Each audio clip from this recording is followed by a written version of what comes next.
ከልብ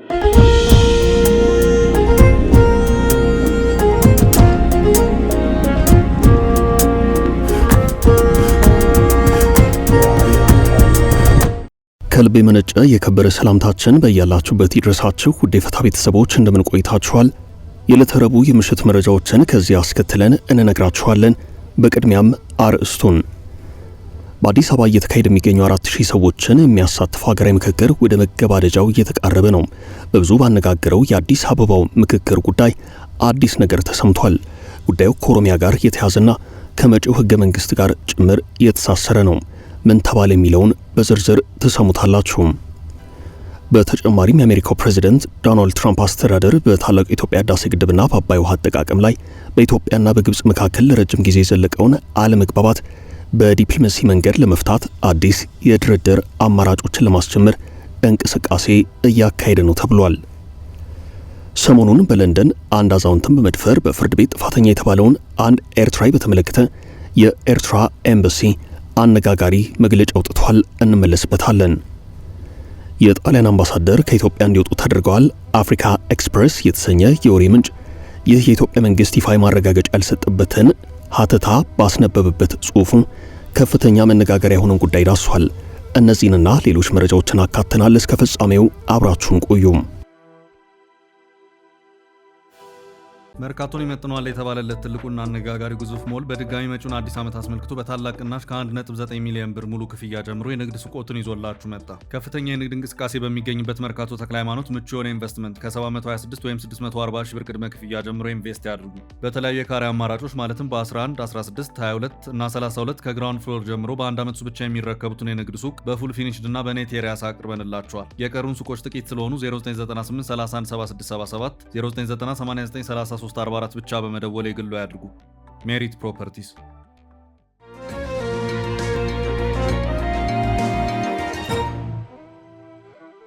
በአዲስ አበባና በኦሮሚያ ጉዳይ የተሰማው አዲስ ወሬም በአዲስ አበባ እየተካሄደ የሚገኙ 4000 ሰዎችን እያሳተፈ የሚገኘው ሀገራዊ ምክክር ወደ መገባደጃው እየተቃረበ ሲሆን በብዙ ባነጋገረው የአዲስ አበባው ምክክር ጉዳይ አዲስ ነገር ተሰምቷል። በምክክሩ ሂደት በአዲስ አበባና በድሬዳዋ ጉዳይ የፌዴራል ከተሞች በሚል ስር የታየ ሲሆን አዲስ አበባ ተጠሪነቷ ለኦሮሚያ ይሁን የሚል ሐሳብ ተነስቶ በብዙ ሲያነጋገር ከርሟል። ከዚህ በተጨማሪ ሀገራዊ ምክክሩን ተከትሎ አሁን በስራ ላይ ያለውን ህገ መንግስት በቀጣይ የማሻሻል እቅድ መኖሩን የሚያሳዩ ፍንጮች ከወዲሁ ታይተዋል። አዲስ አበባ የኦሮሚያ ክልል ዋና ከተማ መሆኗ በህገ መንግስት ላይ ሊሰፍር ይገባል የሚሉ ሐሳቦችም ቀርበዋል። አዲስ አበባ ከኢትዮጵያ ዋና ከተማነቷ ባሻገር የኦሮሚያ ክልል ዋና ከተማ ሆና ያገለገለች ባለችበት ሁናቴ በህገ መንግስት ማስፈሩ ምን አስፈለገ የሚሉ ሐሳቦችም ሲዘዋወሩ ነበርም። አዲስ ማለዳ በዛሬው ዕለት ከጉባኤው ሰማሁት ባለው መረጃ በህገ መንግስቱ ይስፈርልኝ የሚለው ጉዳይ የራሱ ምክንያት ያለው መሆኑን አመላክቷል።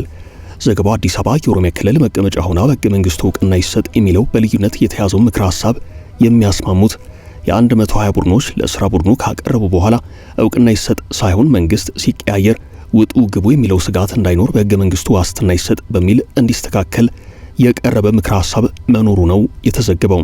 የሐሳብ የመጨረሻው ሰነድ ሲነበብ የተሰማ መሆኑንና የቃል ማስተካከያ እንዲደረግበት እንደተጠየቀም አዲስ ማለዳ በዘገባው አመላክቷል። በሀገራዊ ምክክር መድረክ ላይ በተሳተፉ ተወካዮችና ተመካካሪዎች ዘንድ በአዲስ አበባ ከተማ አስተዳደራዊ ሁናቴ በዋስትናና እውቅና የሚሉ በርካታ አከራካሪ ምክረ ሐሳቦች ቀርበዋል። በሀገራዊ ምክክር መድረኩ በፌዴራል አጀንዳ ከተሞች ስር የሚመክሩ ተመካካሪዎች አዲስ አበባ በፌዴራል ተጠሪነት ስር ያለች ከተማ እንድትሆን በሚል በሁሉም በሚባል ደረጃ ስምምነት ላይ ተደርሷል።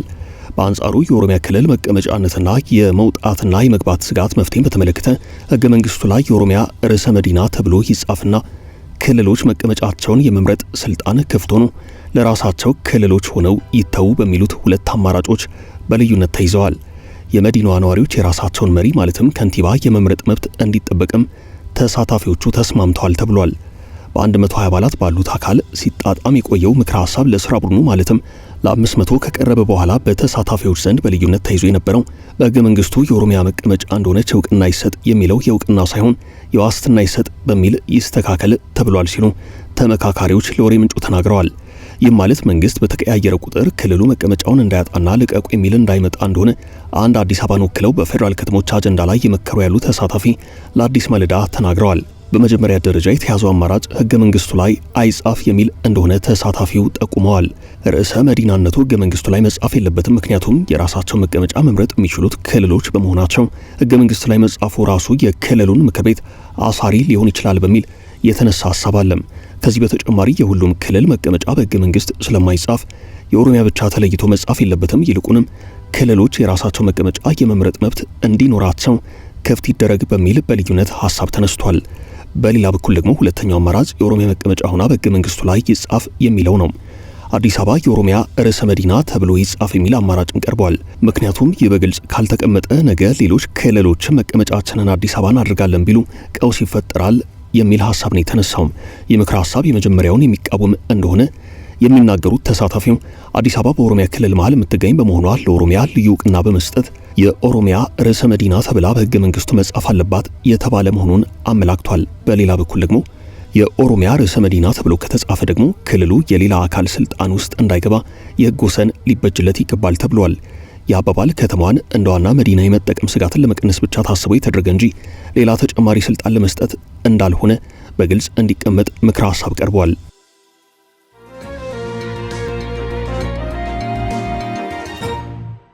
ትራምፕ በግድቡ አዲስ ድርድር። በታላቁ የኢትዮጵያ ህዳሴ ግድብና በአባይ ውሃ አጠቃቀም ላይ በኢትዮጵያና በግብጽ መካከል ለረጅም ጊዜያት የዘለቀውን አለመግባባት በዲፕሎማሲ መንገድ ለመፍታት አሜሪካ አዲስ የድርድር አማራጮችን ለማስጀመር ዝግጁ መሆኗን የአሜሪካው ፕሬዝዳንት ከፍተኛ አማካሪ ተናግረዋል። የአሜሪካ የፕሬዝዳንቱ የአፍሪካ ጉዳዮች ከፍተኛ አማካሪ ማሳድ ቦሎስ ዋሽንግተን በኢትዮጵያ በግብጽና በሱዳን መካከል የሶስትዮሽ ውይይቶች በድጋሚ እንዲቀጥሉ ለማመቻቸትና ሶስቱ ሀገራት በግድቡ ዙሪያ ያሉባቸውን ያልተፈቱ ቴክኒካዊ ጉዳዮች በውይይት እንዲፈቱ አስፈላጊውን ድጋፍ ለማቅረብ ዝግጁ መሆኗን ይፋ አድርገዋል። የአሜሪካው አስተዳደር ወገኖቹ ወደ ጋራ ድርድር ጠረጴዛ ተመልሰው ሁሉን አቀፍ የጋራ ተጠቃሚነትን የሚያረጋግጥ ዘላቂ ስምምነት ላይ ለመድረስ እንዲሰሩ በጥብቅ እንደሚሻ ኢጅፕት ኢንዲፔንደንት በዘገባው አመላክቷል። አዲስ አበባ የህዳሴውን ግድብ የኤሌክትሪክ ኃይል የማመንጨት አቅሟን በከፍተኛ ደረጃ የሚያሳድግ በሚሊዮን የሚቆጠሩ ዜጎቿን ከጨለማ የሚያወጣና ሀገራዊ ኢኮኖሚ እድገቷን የሚያፋጥን ዋና ብሔራዊ የልማት ፕሮጀክትና የማይደራደሩበት የሉዓላዊነት መብት አድርጋ በጥብቅ ትመለከቷለች። ይሁን እንጂ የግብጽ ይፋዊ የውጭ ጉዳይ መዋቅሮች ኢትዮጵያ በአባይ ወንዝ ላይ ተጨማሪ 3 አዳዲስ ግድቦችን የመገንባት ስልታዊ እቅድ እንዳላት በመጥቀስ ተገቢ ያልሆኑ ወቀሳዎችን እያሰሙ የሚገኙ ሲሆን የግብጽ ይፋዊ የዜና ወኪልም የመንግስት ምንጮችን ዋቢ በማድረግ አዲስ አበባ ዓለም አቀፍ ወንዝን ብቻዋን ለመቆጣጠር ትፈልጋለች በሚል ወቅሷል። ግብጽ ታላቁ የህዳሴ ግድብ በታችኛው የተፋሰስ ሀገራት የውሃ አቅርቦት ላይ ተጽዕኖ ያሳድራል ስትል ደጋግማ ስጋቷን ትገልጻለች። በተለይም በረጅም ጊዜ ድርቅ ወቅት የግድቡን አሞላልና አስተዳደር የሚገዛ ህጋዊ አስገዳጅነት ያለው ስምምነት እንዲኖር ጥያቄ ስታቀርብ ነበረም። ሱዳንም በድርድሩ የተሳተፈች ቢሆንም አቋሟ ብዙውን ጊዜ ከግብጽ ጋር የሚመሳሰል ነው። ካርቱም ከግድቡ የሚገኘውን የተረጋጋ የውሃ ፍሰትና የኤሌክትሪክ ኃይል ግዢ ጥቅሞች በተናጋሪዎቿ በኩል ብታመላክትም በሌላ በኩል ስለ ግድቡ ደህንነትና አሰራር ስጋቶች እንዳሏት ስትገልጽ ትሰማለች። የአሜሪካ አዲስ የግፊትና የሽምግልና ጥረት የተሰማው ኢትዮጵያ በአባይ ወንዝና በገባሮቿ ላይ ተጨማሪ የውሃ መሰረተ ልማቶችን በራስ አቅም ለመገንባት ባላት ብሔራዊ እቅድ ላይ ግብጽ አዳዲስ ማስጠንቀቂያዎችን እየሰጠች ባለችበት ወቅት ነው። ከግብጽ ወገን የተሰማው የኢትዮጵያ የውሃና ኤነርጂ ሚኒስትር ሀብታሙ ኢተፋ ኢትዮጵያ በአባይ ወንዝ ላይ ተጨማሪ አዳዲስ ግድቦችን የመገንባትና በራሷ የውሃ ሀብት ላይ ያላትን ሀገራዊ ቁጥጥር የማሳደግ ሙሉ እቅድ እንዳላት በይፋ መናገራቸውን ተከትሎ ነው። የግብጽ ምንጮች ኢትዮጵያን የተናጠል እርምጃዎችን በመውሰድና ዓለም አቀፍ ሕግጋትን በመጣስ በከንቱ የወቀሱ ቢሆንም ኢትዮጵያ በአንጻሩ የውሃ ሀብቷን ለሕዝቦቿ እድገት የማልማት ተፈጥሯዊና ሉዓላዊ መብትን የሚገድብ ወይንም የሚጋፋ ማንኛውንም አይነት ውጫዊ ገደብ በሙሉ ውድቅ በማድረግ ሀገራዊ ጥቅሟን በጽኑ እያስጠበቀች ትገኛለች።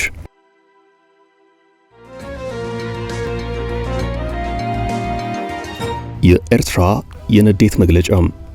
ሰሞኑን በሎንዶን አንድ አዛውንትን በመድፈር በፍርድ ቤት ጥፋተኛ የተባለውን አንድ ኤርትራዊ በተመለከተ የኤርትራ ኤምባሲ አነጋጋሪ መግለጫ አውጥቷል። መግለጫው የወጣው በዩናይትድ ኪንግደም በሚገኘው የኤርትራ ኤምባሲ በኩል ነው።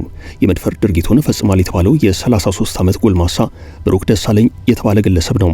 ድርጊቱ መፈጸሙ የታወቀው በሰሜን ሎንዶን በቅዱስ ዮሐንስ ቤተክርስቲያንና በዋናው መንገድ መካከል በሚገኝ አነስተኛ መናፈሻ ነው። የክስ መዝገቡ እንደሚያስረዳው በጊዜው አዛውንቱ ጠጥተው ስለነበር በቤተ ክርስቲያኑና በዋናው መንገድ መካከል በሚገኝ አንድ የመናፈሻው አግዳሚ ወንበር ላይ ተቀምጠው አየር እየወሰዱ ነበረም። በአካባቢው ሁኔታቸውን ያስተዋለው ብሩክ ደሳለኝ ሴትየይቱን ከመቀመጫቸው ጎትቶ በመውሰድ ለ20 ደቂቃ ያህል እንደደፈራቸው በጊዜው ድርጊቱን በሞባይል ስልኳ ተደብቃ ስትቀርጽ የነበረችዋና ጉዳዩን በተመለከተም ለፖሊስ ቃሏን የሰጠችው ሴት ተናግራለች ሲል ዘ ቴሌግራፍ ዘግቧል። ፍርድ ቤቱን በአካባቢ ያለውን የደህንነት ካሜራ ሲሲቲቪ ካሜራ እንዲሁም በጠቋሚዋ ሴት የተቀረጸውን ምስል ከተመለከተ በኋላ በችሎቱ ድርጊቱን ፈጽሟል ለተባለው ብሩክ ደሳለኝ ጥያቄዎችን አቅርቧል። ተጠርጣሪው በጉዳዩ ዙሪያ ቃሉን እንዲሰጥ በፍርድ ቤት የተጠየቀ ሲሆን በስተመጨረሻም ብሩክ በችሎት ድርጊቱን የሚያሳየውን ፊልም እንዲመለከት ከተደረገ በኋላ ግን ምንም አይነት ምላሽን ከመስጠት እንደተቆጠበ ታውቋል። ነገሮች በዚህ መልኩ እየተቋጩ በመሰሉበት ሁናቴ ግን በዛሬው ዕለት በዩኬ የኤርትራው ኤምባሲ በመግለጫ አቤቱታውን አቅርቧል። ይህ በመድፈር ወንጀል ጥፋተኛ የተባለው ሰው በእርግጥ ኤርትራዊ ስለመሆኑ ይጣራልኝ ብሏል። በመድፈር ወንጀል የጥፋተኝነት ውሳኔ የተላለፈበት የ33 ዓመቱ ብሩክ ደሳለኝ ኤርትራዊ ሆኖ ስለመመዝገቡ የኤርትራ ኤምባሲ ምንም አይነት ማስረጃ ሊያገኝ አልቻለም። የኤርትራ ኤምባሲ ብሩክ ደሳለኝ የተባለ ግለሰብ የኤርትራ ዜጋ ሆኖ መመዝገቡን የሚያሳይ ምንም አይነት መረጃ የለም ብሏል። ኤምባሲው ብሩክ ደሳለኝን ኤርትራዊ ብለው በዘገባቸው ያሰራጩትን ቢቢሲን፣ ዴይሊ ሜይልን፣ ቴሌግራፍንና ጂቢ ኒውስን ግለሰቡ ስለ ኤርትራዊነቱ ምንም አይነት ማሳያ የሚሆን መረጃ አላቀረቡም ብሏል። በአውሮፓ ኤርትራዊው የፖለቲካ ተሳዳጅ ነኝ በማለት በቀላሉ መኖሪያ ፍቃድ የሚገኝበት ሁናቴ ስላለ የተለያዩ አፍሪካ ሀገራት ዜጎች ኤርትራዊ ነኝ ብለው አውሮፓ ስለሚገቡም የብሩክ ደሳለኝም ጉዳይ በዚህ መልኩ ሊታይ ይገባዋል ብሏል። ኤምባሲውም እንደዚህ አይነት ሁናቴዎች ኤርትራና የኤርትራን ስም የሚያጎድፍ ነው ያለው መግለጫው በኤርትራ መንግስት በኩል በጥብቅ የታየ ሲሆን ከኤምባሲ መግለጫም ባለፈ የኤርትራ ማስታወቂያ ሚኒስትር የማነ ገብረ መስቀል በኤክስ ገጻቸው ይህንን ሐሳብ አጋርተዋል። ይህንኑ መግለጫ ተከትሎ እስካሁን ባለው ሁናቴ በዩኬ የትኛውም አካል ወገን ምላሽ የተሰጠበት ሁናቴ የለም።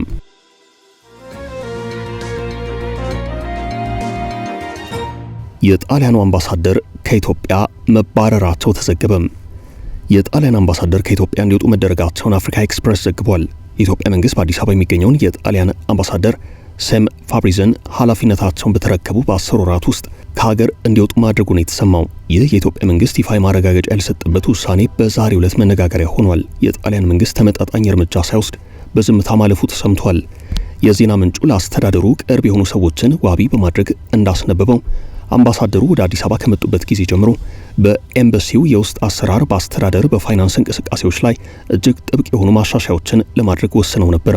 እነዚህ ማሻሻያዎች የቪዛ አሰጣጥ ደረጃዎችን ማጥበቅና አሰራሩን ነፃ ለሆነ አንድ ልዩ ዓለም አቀፍ ኤጀንሲ አሳልፎ መስጠትን ጨምሮ ከዚህ ቀደም ያለ በቂ ፍተሻ በኤምባሲው በኩል ይሻገሩ የነበሩ የቁሳቁስ ፍሰቶችን በሙሉ ማስቆምን ያካተቱ ናቸው።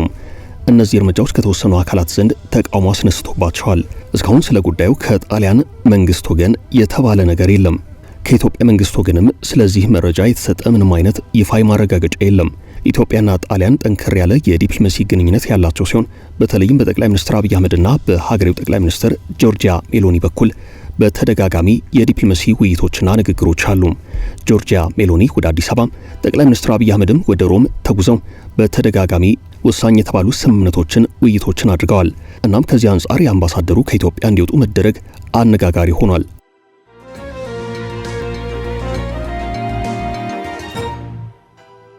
በአባይ ላይ ተጨማሪ ግድቦች ስጋት አይሆኑም።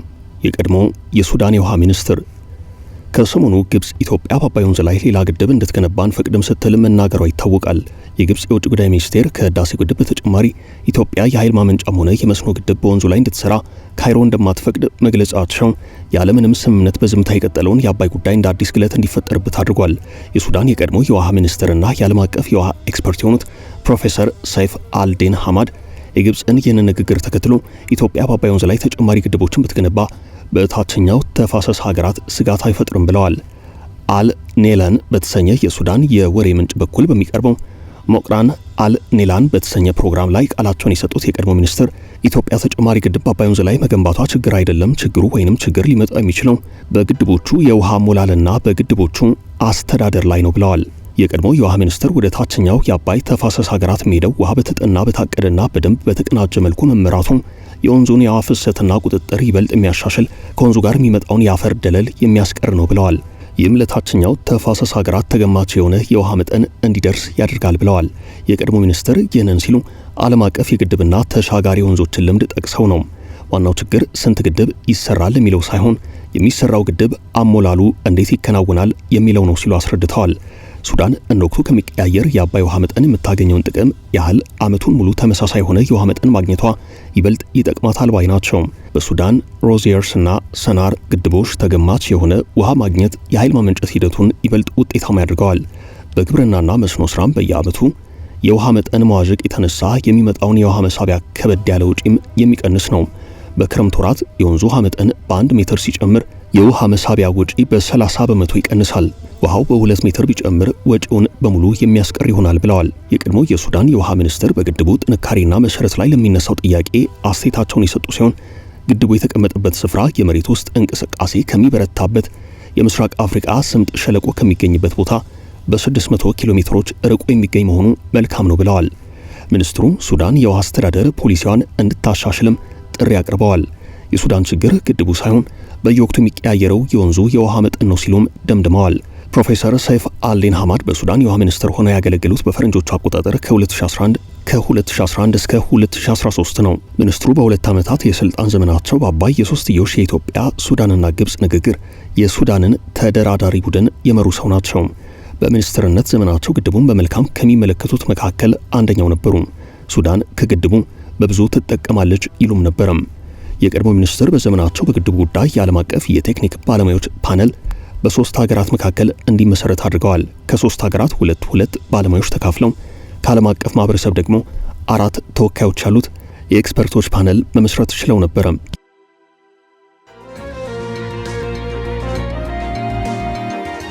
ብሉምበርግ ስለ ብር የመግዛት አቅም መውረድ ያወጣው ዘገባ የኢትዮጵያ ብር ከአሜሪካ ዶላር አንጻር በዝቅተኛ ደረጃ ላይ መውረዱን ብሉምበርግ በዛሬው ዕለት ባወጣው መረጃ አመላክቷል። የኢትዮጵያ ብሔራዊ ባንክ የሀገሪቱን ገንዘብ ዋጋ ለማረጋጋት በተያዘው የፈረንጆቹ ዓመት ብቻ 2 ቢሊዮን 200 ሚሊዮን ዶላር ገደማ ወጪ ቢያደርግም የኢትዮጵያ ብር ከአሜሪካ ዶላር ጋር ሲነጻጸር ዝቅተኛ ደረጃ ላይ መውደቁን ዘገባው አመላክቷል። የዕቃዎች ማስመጫ ዋጋ መጨመርና ለውጭ ሀገር ገንዘብ ያለው ከፍተኛ ፍላጎት በምንዛሪ ተመኑ ላይ ጫና መፍጠሩን የቀጠለ ሲሆን ብር በተያዘው ዓመት የ3.2 በመቶ ቅናሽ በማሳየት በአሁኑ ወቅት 1 ዶላር ወደ 162 ብር ገደማ ደርሷል ወይንም ይመነዘራል። ይህም የኢትዮጵያን ብር ባለፈው አንድ ዓመት ውስጥ እጅግ ደካማ አፈጻጸም ያስመዘገበ የገንዘብ አይነት አድርጎታል። በ2024 ከተተገበረው የውጭ ምንዛሪ ማሻሻያ ወዲህ የሀገሪቱ ገንዘብ ዋጋው እየተዳከመ ነው። በአዲስ አበባ ጎዳናዎች በጥቁር ገበያም እስከ 180 ብር ድረስ አንድ የአሜሪካ ዶላር እየተመነዘረ መሆኑን ዘገባው ጠቅሷል። ይህ በምንዛሪ ተመኑ ላይ የታየው ጥብቅ ጫና ይበልጥ ሊበረታ የቻለው ከቀጠናዊ ግጭቶች በኋላ በዓለም አቀፍ ደረጃ የነዳጅ ዋጋ በመጨመሩ ለነዳጅና ለማዳበሪያ ማስመጫ የሚወጣውን ወጪ ከፍ በማድረጉ ከባሕረ ሰላጤው ሀገራት የሚላከውን የውጭ ምንዛሪ ፍሰት በመንካቱ ነው። እንደ ብሉምበርግ ዘገባም የኢትዮጵያ ብሔራዊ ባንክ የሚያደርገው የውጭ ምንዛሬ ዶላር ጨረታ ከፍተኛ ፍላጎት ያስተናገደ ሲሆን በቅርቡ በተካሄደው የዶላር ጨረታ ላይ ባንኮች ብሔራዊ ባንኩ ካቀረበው የውጭ ገንዘብ መጠን በ4 እጥፍ የሚበልጥ ፍላጎት በማሳየት ለ1 ዶላር እስከ 163 ብር ድረስ አቅርበዋል። ከአዲሱ ዓመት መግቢያ በፊት ካለው የዕቃዎች ማስመጫና የብድር ሰነድ ፍላጎት መጨመር ጋር ተያይዞ ለውጭ ምንዛሪ ያለው ከፍተኛ ፍላጎት በቀጣይም በከፍተኛ ደረጃ ይቀጥላል ተብሏል። የኢትዮጵያ ብሔራዊ ባንክ የሚያካሂዳቸው የውጭ ምንዛሪ ጨረታዎች በሀገሪቱ የውጭ ምንዛሪ ክምችት ላይ ተጨማሪ ጫና ይፈጥራሉ ተብሎ ይጠበቃል ያለው ዘገባው ምንም እንኳን ባንኩ እስካሁን ያለውን የክምችት መጠን በዶላር ስሌት በይፋ ባይገልጽም የዓለም አቀፍ የገንዘብ ድርጅት IMF ባወጣው ሪፖርት የኢትዮጵያ የውጭ ምንዛሪ ክምችት 5 ቢሊዮን 900 ሚሊዮን ዶላር ገደማ ነው። የስታንዳርድ ቻርተርድ የኢኮኖሚ ባለሙያዎች የኢትዮጵያ ብር የመርከስ ፍጥነት በቀጣይ ሊቀንስ እንደሚችል በመጠቆም የፈረንጆቹ ዓመት እስኪያልቅ ድረስ የ1 ዶላር ምጣኔ 163 ብር አካባቢ ይሆናል ብለዋል። በአንጻሩ የሲቲ ግሩፕ ዋና የአፍሪካ ኢኮኖሚስት ለውጭ ምንዛሪ ያለው ፍላጎት ከአቅርቦቱ በእጅጉ በልጦ በመቀጠሉ ምክንያት የብር ዋጋ እስከ ዓመቱ መጨረሻ ድረስ ለ1 ዶላር የሚጠየቀው ፈረንካ ከ185 እስከ 195 ብር ሊደርስ እንደሚችል ያላቸውን ግምት አስፍረዋል። ዝንላችሁን ርዕሰ ጉዳዮች እዚህ ላይ ቋጨን። ላይክ፣ ሼር እና ኮሜንት በማድረግ ለቻናላችን ድጋፋችሁን መግለጽ እንዳትዘነጉ እያልን ከሌሎች መረጃዎች ጋር ደግመን እስክንገናኝ ቸር ያሰማን ስንል ተሰናበትን።